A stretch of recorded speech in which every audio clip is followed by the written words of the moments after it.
Continuing with the eating disorder treatments.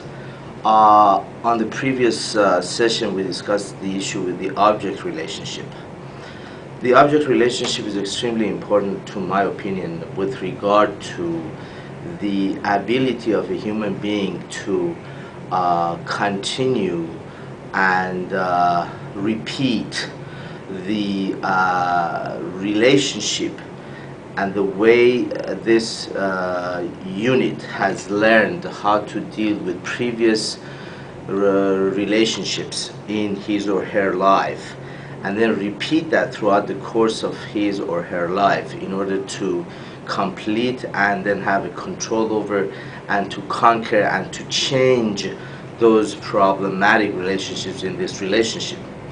And the important part of this manner of approaching the eating disorder with the object-related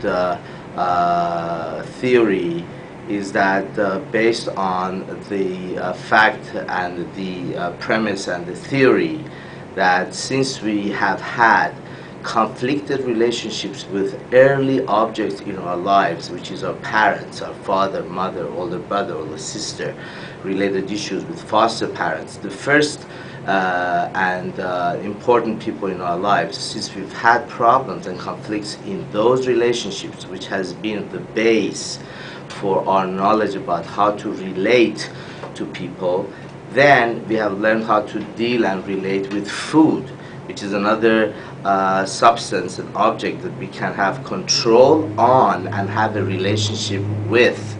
Therefore, the matter of having a treadmill and the movement and using our body to be in control of and to be able to deal with this object, which our self object, which is ourselves, and the outer object, which is the world, which part of that part object world that we can choose with like a symbol of treadmill and beginning to move on, it's symbolically and literally work for us as having a relationship with an object, with a person, with a human, with a situation that is not conflicted. We're not threatened by it. We're not fearful of it. We're not gonna. We can always use it. We're not going to be throwing up as bulimia. We're not going to restrain ourselves as anorexia with relationship, but we can restrain and let it go with our relationship with this object, with a treadmill. And as time goes by, dealing with the stressors in life helps us to have a consistent relationship with this object and continue going on. This does not mean that we have to forget about the medication, the biological aspect of the brain function, the theory with the changes, the chemical changes in the brain that causes, because both genetic and the environment stressors causes that to happen. And this doesn't mean that we have to just have the approach of the object relationship, but that's one of the most important part. Medication is another part, therapy is another part, which is another object. And I'll talk about that later, and I hope I get your question. Thank you very much for your attention.